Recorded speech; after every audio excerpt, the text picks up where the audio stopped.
Assalamualaikum warahmatullahi wabarakatuh. Waalaikumsalam warahmatullahi wabarakatuh. Alhamdulillahi rabbil alamin. Wassalatu wassalamu ala ashrafil anbiya'i wal mursalin Sayyidina wa maulana Muhammadin wa ala alihi wa sahbihi ajma'in. Amma ba'd. Ayyuhal ikhwa wal akhwat, a'azzani wa a'azzakumullah. Saudara-saudariku yang semoga dimuliakan oleh Allah, kita berkumpul di sini di malam Kamis dalam rangka mengkaji hadis-hadis Nabi sallallahu alaihi wasallam yang ada dalam kitab Arba'una Haditsan fit Tarbiyati wal Manhaj.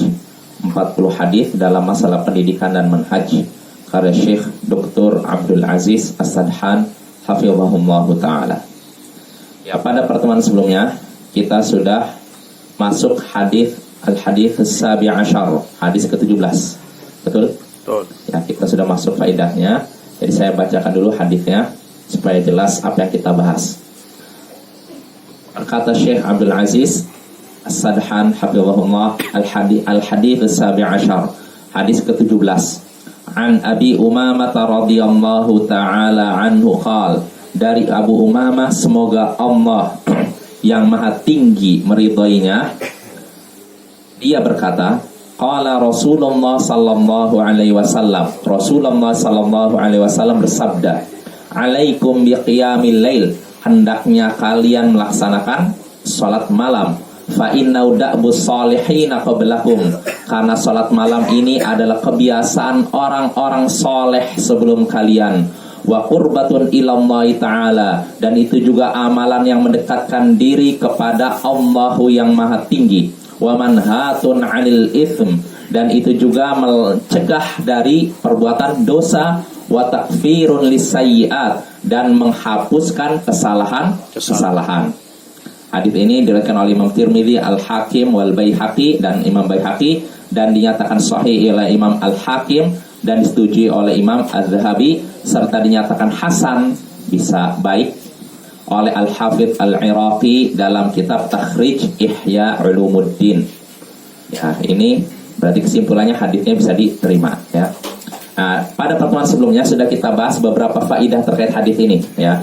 Pertama, keutamaan memperbanyak amalan-amalan nafilah, amalan yang tidak wajib, amalan sunnah, istilahnya begitu.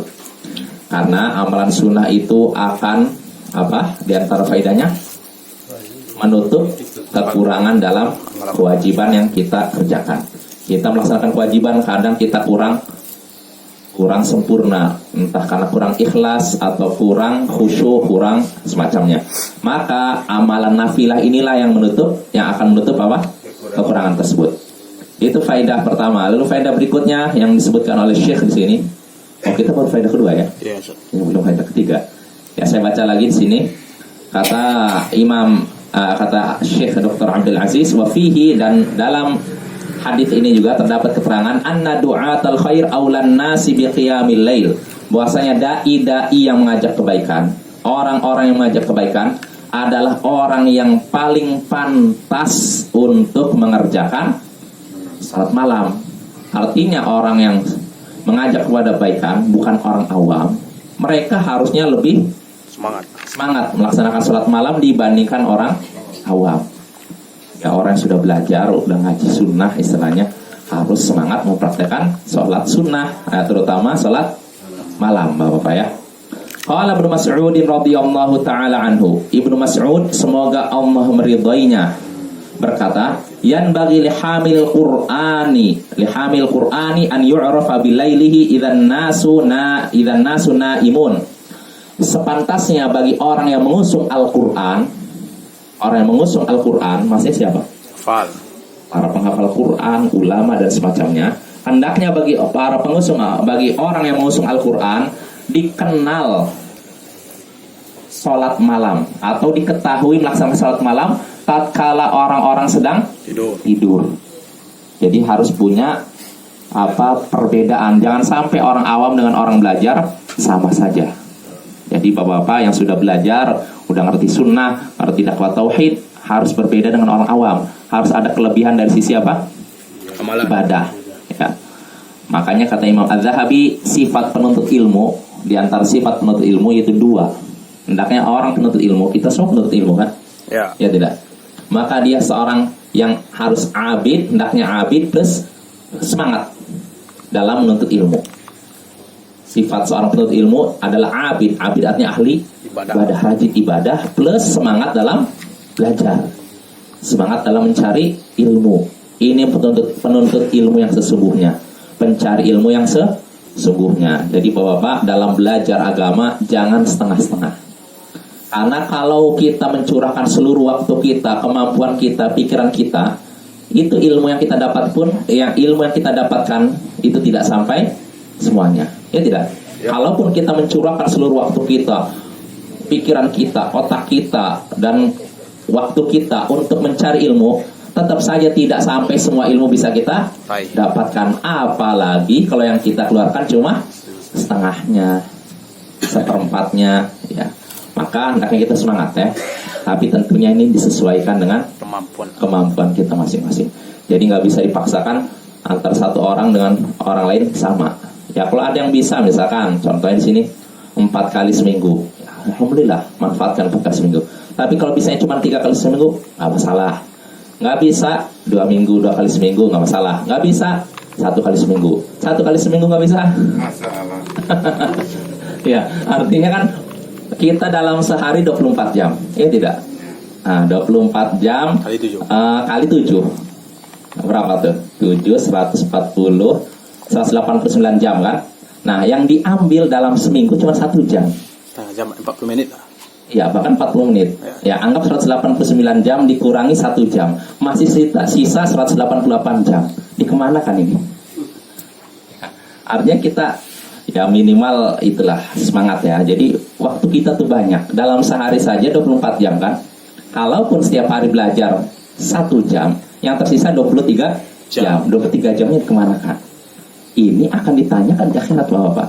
23 jam kita ini untuk digunakan untuk apa? Apakah untuk sia-sia atau untuk perbuatan maksiat atau untuk ketaatan?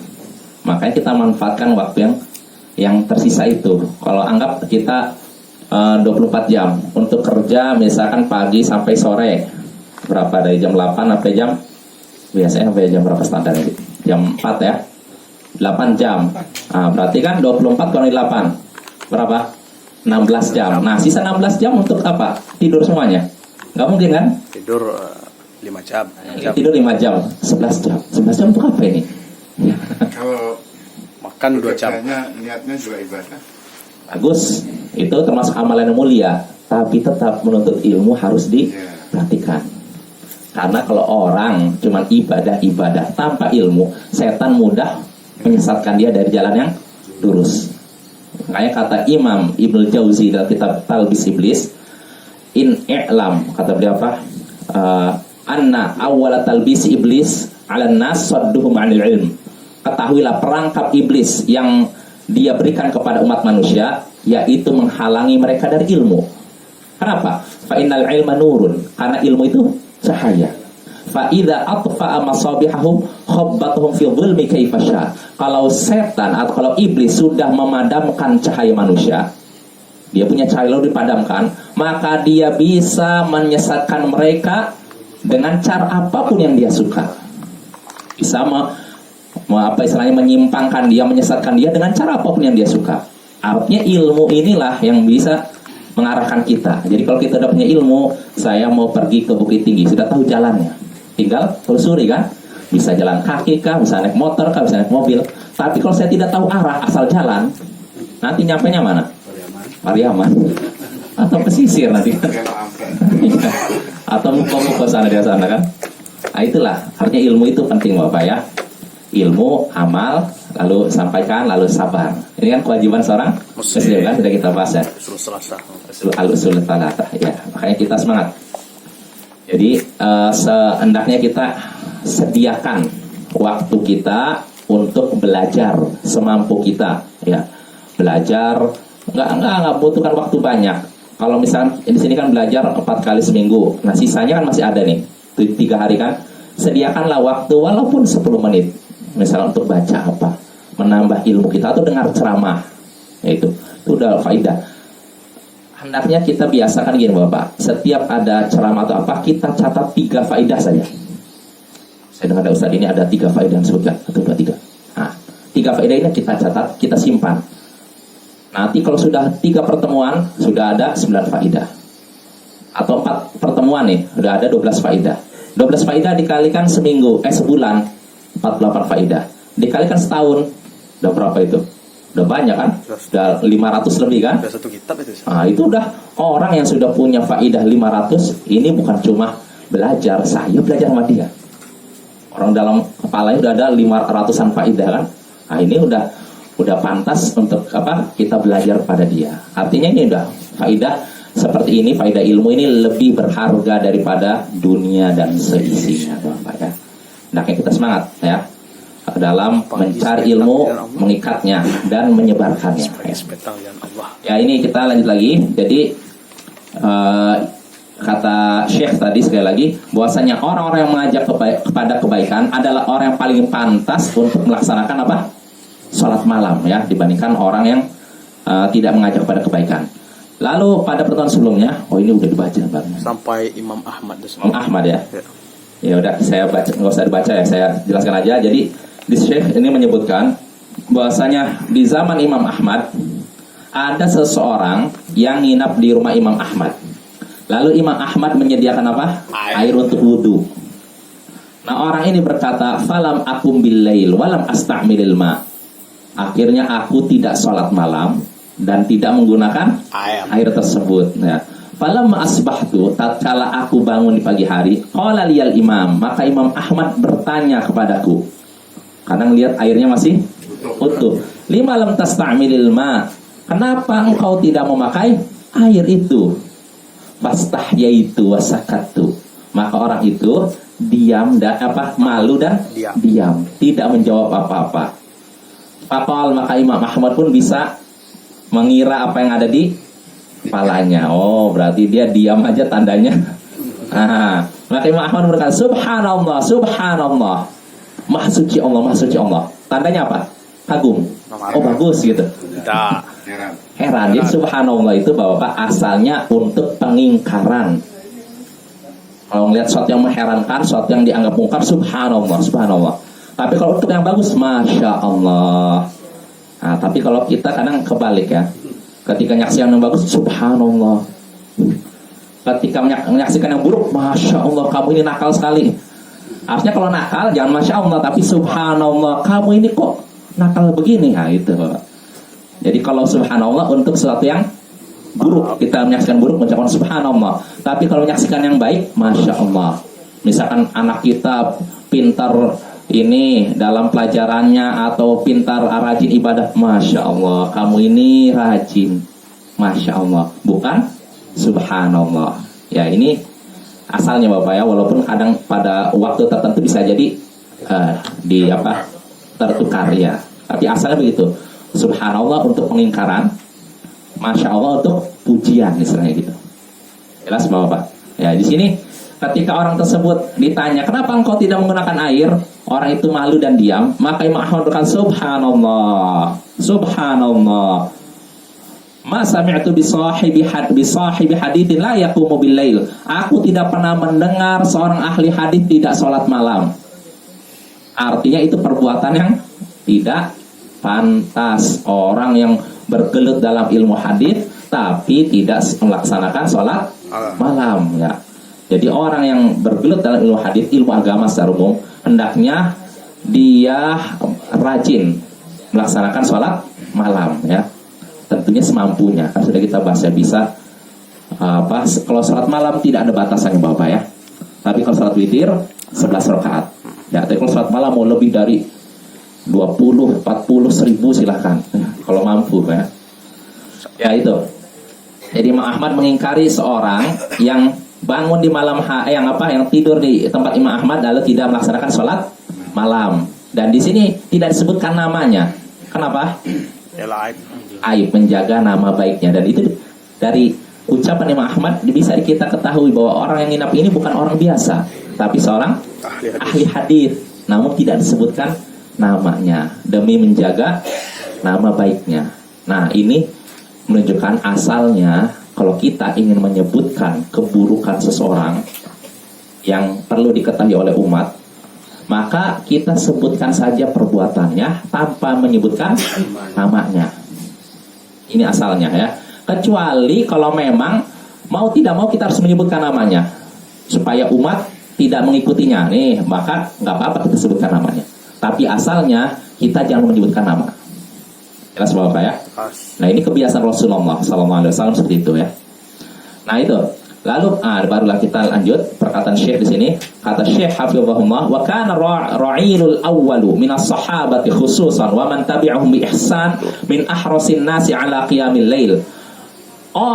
Generasi pertama dari umat ini, dari kalangan sahabat terutama, dan orang yang mengikuti mereka dengan baik. Siapa yang orang mengikuti para sahabat dengan baik? Tabi'in.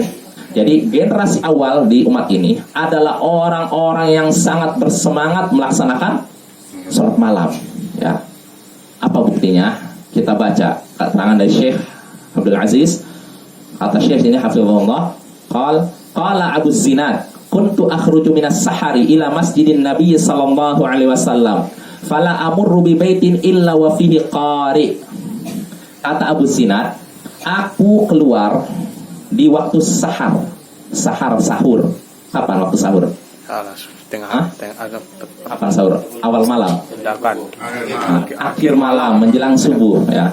Aku keluar di waktu sahur gitu, waktu malam, akhir malam menuju masjid Nabi sallallahu alaihi wasallam. Maka tidaklah aku melewati satu rumah pun kecuali di dalamnya ada qari, orang yang membaca Al-Quran.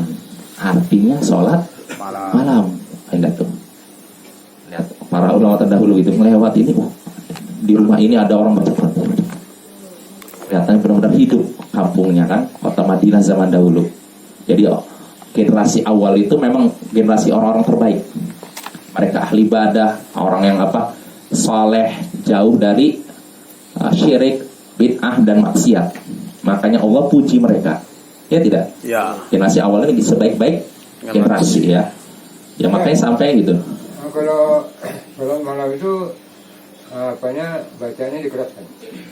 Pendapat yang kuat ya dikeraskan, tapi tidak dikeraskan sampai mengganggu istri, anak, apalagi tetangga. Nggak boleh pakai toa. Iya ya. Ya, artinya yang penting kita dengar, artinya kita bisa menghayati apa yang kita baca. Tadi kan keterangan Ustaz tadi kan dari rumah ke rumah kan itu terdengar suara membaca. Iya. Tapi kita mungkin berprasangka terdengar dalam artian tidak berlebihan. Artinya terdengar ya seperti orang baca kadang. Seperti orang bicara. Orang bicara lah. Misalnya ada dua orang Ali sama Jais ngobrol kedengaran di luar gitu kan. Kurang lebih begitu. Karena Nabi SAW pernah melewati rumah Abu Bakar. Lalu Abu Bakar baca salat malam, suaranya lirih sekali. Lalu Nabi SAW melewati rumah Umar, suaranya nyaring sekali. Nah besoknya Nabi berkata kepada Abu Bakar, wahai Abu Bakar, keraskan sedikit suaramu. Lalu Nabi berkata kepada Umar, wahai Umar, pelankan sedikit. Nah artinya pertengahan. Nah itu sebaik-baik perkara adalah yang pertengahan. Wa khairul umur awsatuha. Sebaik-baik perkara adalah yang pertengahan. Ya.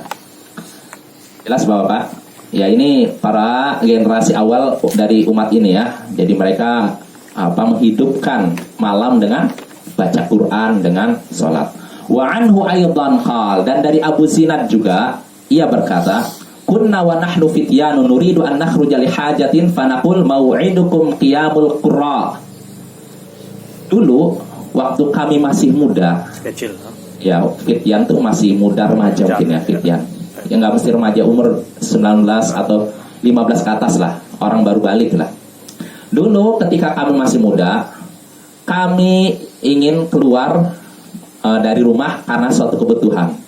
Maka kami berkata, maksudnya kami berkata kepada teman-teman kami, mau'idukum qiyamul qurra, tempat janji kalian, artinya kita janjian keluarnya ketika qurra lagi sholat malam. Qurra terjemah qori, orang yang baca Quran. Jadi kita ketemunya ketika orang-orang sedang sholat malam, ketika orang-orang lagi baca Quran. Janjiannya begitu. Kenapa sampai sebutkan kita janjinya ketemu itu? Karena ketika itu hampir setiap rumah ya tadi banyak yang Nah, tapi seiring zaman yang seperti ini sudah mulai Terkikis. terkikis, sehingga ketika kita melewati rumah terdengar sepi sekali. Tahu gol, Ustaz? Gol. Apa? Tahu gol. Kan? Saya Yang terdengar bukan bacaan Al-Quran, gol. Ya itulah orang ya. Hasbunallah ni'mal wakil. Ya, kita lanjut ya. Ya ini generasi terdahulu sekali lagi. Mereka itu orang-orang terbaik yang hendaknya kita tiru ya. Kita belum ada apa-apanya ya. Setinggi amalan kita nggak sebanding dengan amalan mereka ya. Ya kita lanjut. Lalu hadis di atas, hendaknya kalian sholat malam karena itu kebiasaan orang-orang soleh sebelum kalian, dan juga amalan yang mendekatkan kepada Allah yang Maha Tinggi. Nah, sabda Nabi ini, dalam sabda Nabi ini terdapat keterangan anna qiyamal laili min da'bil anbiya'i alaihimus salatu wassalam fahum awwalus salihinal muslihin. Dalam sabda Nabi tadi, bahwasanya salat malam adalah kebiasaan orang-orang soleh sebelum kalian. Dari sini terdapat keterangan bahwasanya melaksanakan salat malam adalah termasuk kebiasaan para nabi. Semoga salawat dan salam tercurah kepada mereka. Ini kebiasaan para nabi ya. Dan mereka adalah orang-orang pertama orang-orang soleh dan muslih yang paling awal. Ya tidak? Ya. Kalau dikatakan orang soleh, yang paling soleh siapa? Ya, Nabi Rasul. Nabi dan Rasul kan? Ya. Nggak mungkin kita, nggak mungkin Wali. sahabat Nabi, bukan nggak mungkin wali. Jadi orang soleh paling pertama adalah para Nabi. Ya. Dan di sini disebutkan bahwasanya sholat malam adalah kebiasaan para Nabi dan mereka adalah orang soleh dan muslim yang paling pertama. Soleh dan muslim. Apa bedanya soleh dan muslim? Oleh untuk dirinya sendiri. Soleh artinya baik, muslim memperbaiki. Soleh artinya orang rajin sholat, orang rajin puasa, baca Quran. Tapi kalau muslih, orang yang mengajak orang lain sholat, puasa, baca Quran. Dia baik dan ingin Orang lain memperbaiki orang lain. Ini namanya muslih. Dan para nabi adalah orang soleh plus muslih. Mereka orang pertama yang soleh dan muslih. Jelas Bapak ya. Nah ini menunjukkan kebiasaan para nabi adalah sholat malam ya. Dan mereka orang soleh. Karena Nabi kan katakan itu kebiasaan orang-orang soleh sebelum kalian. Dan orang soleh yang paling pertama adalah apa? Para nabi gitu. Wafihi, dan dalam sabda Nabi tadi juga maziyat wa tafdilun liqiyamil lail. Dalam sabda Nabi tadi, sesungguhnya salat malam adalah kebiasaan orang-orang soleh sebelum kalian dan amalan yang mendekatkan kepada Allah. Nah, dalam kalimat ini terdapat keterangan keistimewaan dan keutamaan salat malam. Nah, ini utamanya apa? Kebiasaan orang-orang soleh. Lalu kedua, mendekatkan diri kepada Allah. Nah, ini keutamaan salat malam ya. Jelas Bapak ya. Wa qaulu, lalu dalam sabda Nabi, manhatun 'anil itsm. Dan salat malam juga mencegah dari perbuatan dosa. Fihi, dalam sabda Nabi ini terdapat keterangan anna qiyamal laili min a'zami asbabi tahsilit taqwa. Bahwasanya salat malam termasuk sebab paling sangat besar yang memunculkan takwa. Sebab yang sangat besar untuk meraih takwa. Artinya gini, kita untuk meraih derajat takwa kan ada beberapa sebab kan? Ya. Di antar sebabnya yaitu sholat malam. Jadi kalau ingin kita sampai derajat takwa, maka di antar sebab yang sangat besar yang mengantarkan pada demikian yaitu dengan sholat malam. Kama fi qauli ta'ala, sebagaimana yang Allah sebutkan dalam firman-Nya, innal ladzina taqau idza massahum ta'ifum minasyaitani tadzakkaru fa idzahum mubsirun. Sesungguhnya orang-orang yang bertakwa, jika mereka terkena was-was dari setan, was-was itu bisikan untuk melakukan maksiat. Kalau mereka dibisik-bisiki oleh setan untuk melakukan perbuatan maksiat, jahat dan semacamnya, mereka langsung ingat bahwa itu salah, bahwa Allah sudah memerintahkan saya untuk menjauhi itu. Faidahum mubsirun, maka ketika itulah mereka bisa melihat kesalahan itu. Jelas Bapak ya. Nah, ini yang disebutkan oleh Syekh. Wa qiyamul lail, kata Syekh di sini, yanha sahibahu 'anil itsm wa yudzakiru bima ghabbatil wuqu'i fi. Salat malam mencegah pelakunya, mencegah orang yang melakukannya dari perbuatan dosa dan mengingatkannya akan akibat buruk melakukan perbuatan dosa. Dengan salat malam kita tercegah dari perbuatan dosa. Dan selain itu juga kita jadi diingatkan, oh berarti jangan perbuatan dosa. Nanti akibatnya kalau saya terjatuh dalam perbuatan dosa begini-begini. Nah ini keutamaan orang yang melaksanakan sholat malam. Wafihi, lalu kata Syekh juga di sini, anna aulan nasi bi qiyamil lail hum du'atul khair. Diulangin lagi kata Syekh. Bahwasanya orang paling pantas untuk melaksanakan sholat malam yaitu dai-dai kebaikan, yaitu orang-orang yang mengajak pada kebaikan. Fabidzalika tathbitun lahum wa dawaun hissi wa ma'nawiyyun lahum.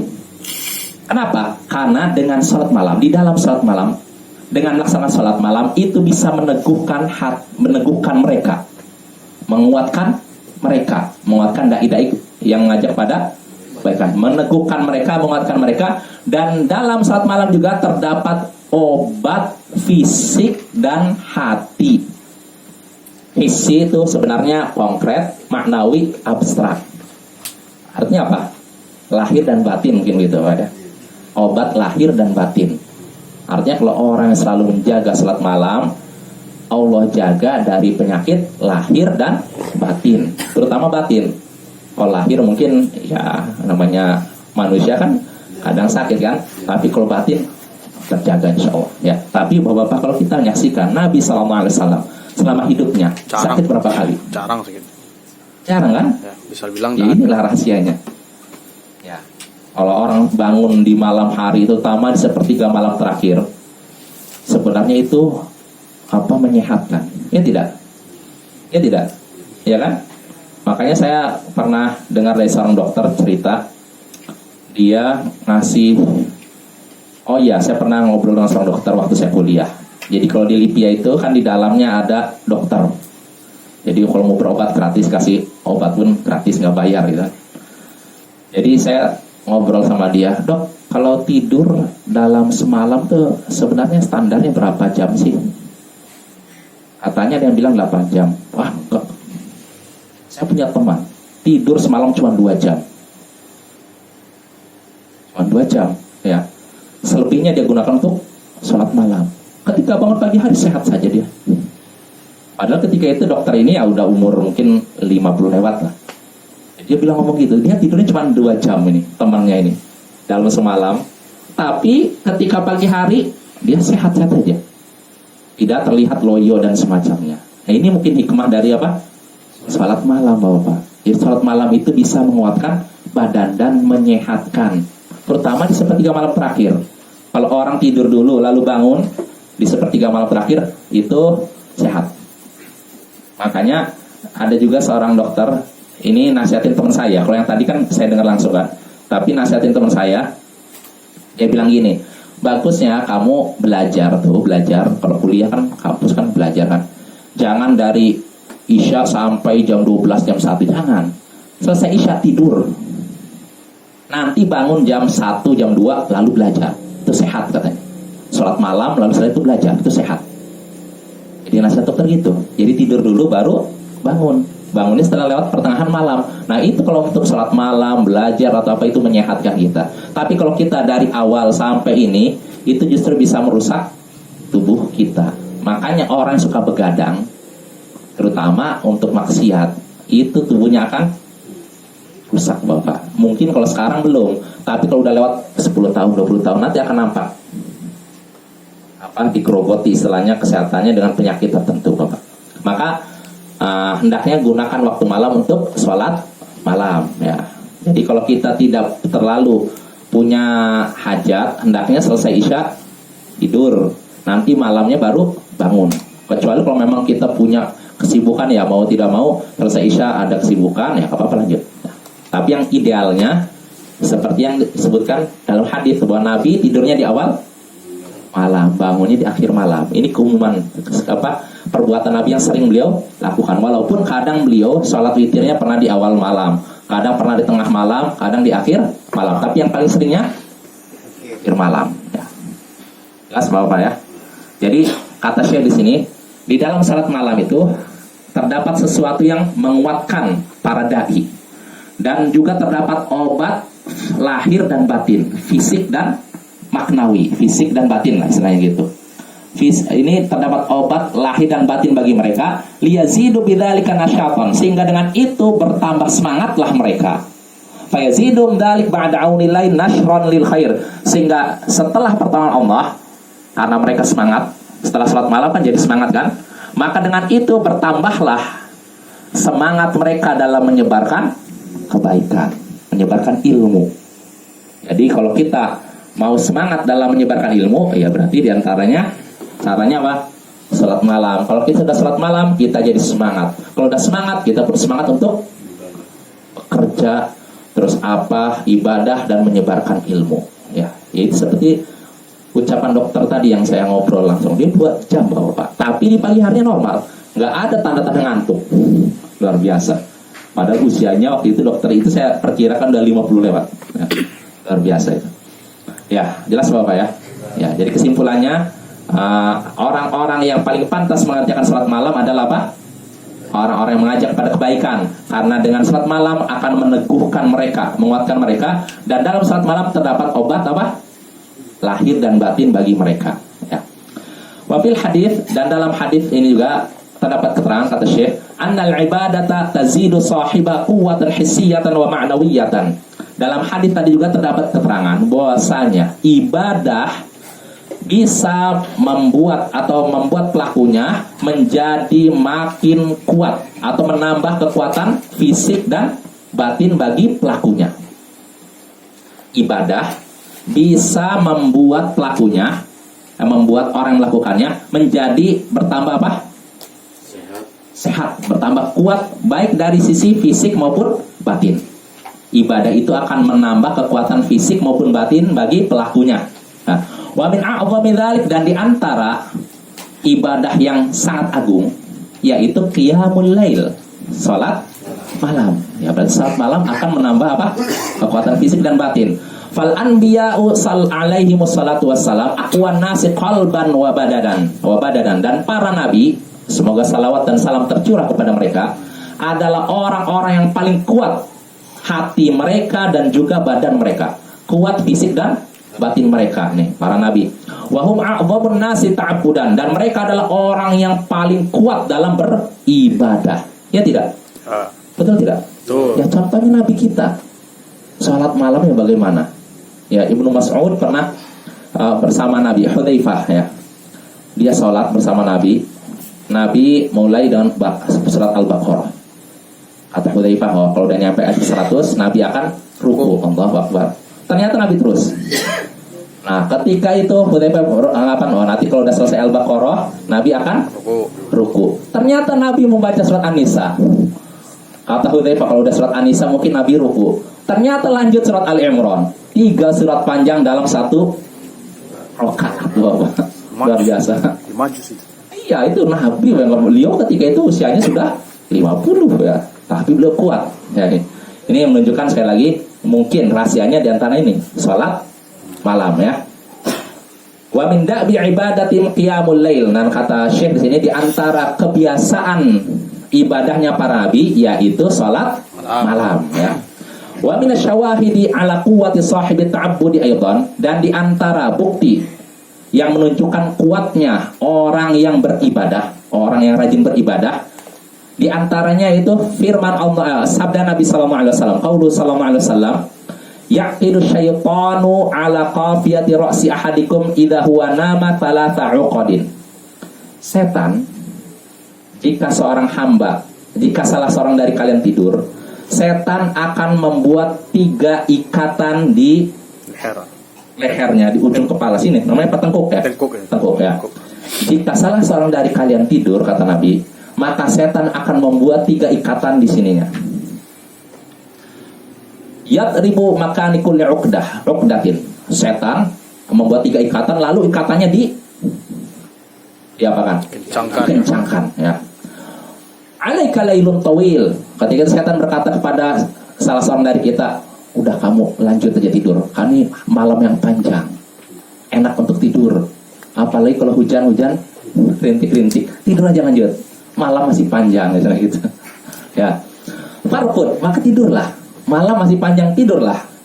Fa in istayqadha fadzakarallah in halat 'uqdatun. Jika si hamba ini bangun lalu mengingat Allah, berzikir, maka satu ikatan terputus. Tadi ada berapa ikatan? 3 kan? Nah, ikatan dikeraskan dikencangkan oleh setan. Nah, tapi kalau dia bangun lalu berdoa maksudnya, maka satu ikatan putus. Fa in tawaddaa in halat 'uqdatun. Dan kalau setelah dia bangun zikir, berdoa, lalu dia wudu, terputus lagi satu ikatan. Jadi tinggal sisa berapa? Satu ya. Fa in shalla in halat 'uqduhu kulluha. Dan jika dia melaksanakan sholat setelah itu, setelah bangun doa, hilang satu ikatan. Setelah itu wudu, hilang lagi satu ikatan. Lalu kalau setelah itu sholat, maka terputuslah semua ikatan tersebut. Fa asbaha nasyitan thayyiban nafs. Hingga dengan itu dia menjadi semangat dan berjiwa tenang. Hatinya tenang. Kalau orang yang rajin sholat malam, hatinya tenang, ya. Dia semangat dan hatinya tenang. Wa illa, tapi kalau dia tidak melakukan itu, dia tidur sampai subuh, ya. Tidak bangun, tidak baca zikir, baca doa, tidak juga wudu, tidak juga sholat, maka kalau begitu asbah khabisan nafsi kaslan. Nanti kalau begitu dia bangun di pagi hari dalam keadaan khabisan nafs, hatinya merasa tidak tentram, kaslan, dan jadi malas. Nah, ini jadi sholat malam mempengaruhi apa? Semangat seseorang, Bapak ya. Betul tidak? Betul. Coba praktekkan Bapak ya. Jadi insya Allah jadi semangat ya kalau kita rajin salat malam ya. Wa qaulu sallallahu alaihi wasallam, dan sabda Nabi sallallahu alaihi wasallam li Aliin wa Fatimah radhiyallahu anhuma. Sabda Nabi sallallahu alaihi wasallam kepada Ali dan Fatimah, semoga Allah meridai keduanya. Jadi ini Syekh menyebutkan dalil bahwasanya ibadah bisa menambah apa? Semangat. Kekuatan lahir maupun batin. Tadi kan dalilnya tentang setan yang mengikat apa? 3 ikatan. Setelah ikatannya hilang semua, dia jadi apa? Semangat. Dan hatinya menjadi tenang gitu. Nah, sekarang dalil kedua, yaitu sabda Nabi kepada Ali dan Fatimah. Ala adullukum ala ma huwa khairun lakum min khadim. Maukah kalian kutunjukkan pada suatu perkara yang lebih baik bagi kalian daripada pembantu? Maukah kalian, wahai Ali dan Fatimah, kutunjukkan suatu perkara yang lebih baik bagi kalian daripada pembantu? Maksudnya apa? Kayak minta pembantu lah. Iya, karena disebutkan hadis ini kan hadisnya dalam Sahih Bukhari dan Muslim. Jadi Fatimah ini dia merasa keletihan, kecapean ngurus pekerjaan rumah tangga. Mungkin dia ngaduk apa namanya? Ngadon ya, istilah apa? Membuat adonan ini. Dia merasa letih sampai tangannya itu, ya orang sering ini kan jadi apa ya? Sarah. Ya kayak gitulah. Palan. Dia mengeluh, datang kepada Rasulullah untuk minta pembantu. Maksudnya minta apa? Budak. Karena ketika itu Rasulullah SAW dapat tawanan perang. Dalam hukum syariat, kalau tawanan perang ini bisa jadi budak. Kan sudah kita pelajari Bapak ya. Nah, Rasulullah Fatimah dengar Rasulullah ini baru dapat tawanan perang, budak nih. Maka Fatimah ingin mendatangi rumah Rasulullah, meminta apa? Budak untuk bekerja di rumahnya. Nah, tapi ketika datang ke rumah Nabi SAW, ternyata Nabi tidak ada. Yang ada Aisyah, istri Nabi SAW. Maka Fatimah menyampaikan maksudnya kepada Aisyah, lalu pulang. Tidak berapa lama Nabi pun datang, lalu dikabarkan oleh Aisyah bahwasanya tadi baru saja datang siapa? Fatimah, putri beliau. Nah, dikasih tahu bahwa Fatimah ini minta ini pembantu untuk membantu dia dalam urusan rumah tangganya, pekerjaan rumah tangganya. Akhirnya Nabi pun langsung datang. Ketika itu di malam hari. Nah, lalu Nabi setelah itu ini minta izin, mungkin salam, izin. Dan ketika itu Fatimah sama Ali ya lagi tidur pakai selimut gitu kan. Mendengar Nabi datang, mereka mau persiapan mungkin merapihkan baju atau apa kan. Tapi Nabi ngerasa, oh ini kayaknya sibuk menata pakaian. Kata Nabi, udah nggak usah. Saya masuk aja nggak apa-apa. Akhirnya Nabi masuk. Bahkan Nabi sampai di antara Fatimah dan Ali, di atas kasurnya. Nah ini sampai dekatnya, sampai kata Ali, saat aku ketika Nabi berada di antara aku dengan Fatimah itu, aku sampai merasakan dinginnya kaki Nabi di dadaku. Jelas apa ya? Bisa dibayangkan? Ini Fatimah sama Ali, Nabi di tengah. Kaki beliau ini di antara ini, sehingga terasa dinginnya oleh Ali bin Abi Thalib. Ini menunjukkan boleh seorang ayah masuk menemui putrinya dan memberikan nasihat kepadanya. Nabi memberikan nasihat, bahkan saking dekatnya dengan Fatimah sampai di atas ininya, di atas kasur, bukan begini, bukan Nabi di sini, Fatimah Ali di situ. Nabi sampai ke ininya, ke dekat ke badannya, dekat dengan ini, sampai Ali merasakan dinginnya apa? Kaki Nabi. Kira sebab Pak? Sulit dibayangkan atau mudah? Mudah insya Allah ya. Ya. Akhirnya setelah itu, setelah Nabi di situ, barulah Nabi ngasih nasihat. Tadi dia dengar bahwasanya putrinya minta apa? Budak. Pembantu. Maka Nabi pun berkata, maukah kalian kutunjukkan suatu perkara yang lebih baik bagi kalian daripada pembantu? Jadi kalau kalian melakukan perkara ini lebih baik daripada kalian dapat pembantu. Bis. Oh ya sudahlah. Ya udah, pada pertemuan berikutnya Bapak ya. Jadi kita sampai perkataan Nabi kepada Ali dan Fatimah, maukah kalian kutunjukkan perkara yang lebih baik daripada apa? Bantu. Apa itu? Insya Allah akan kita bahas pada pertemuan berikutnya. Ya subhanakallahumma wa bihamdik, asyhadu an la ilaha illa anta, astaghfiruka.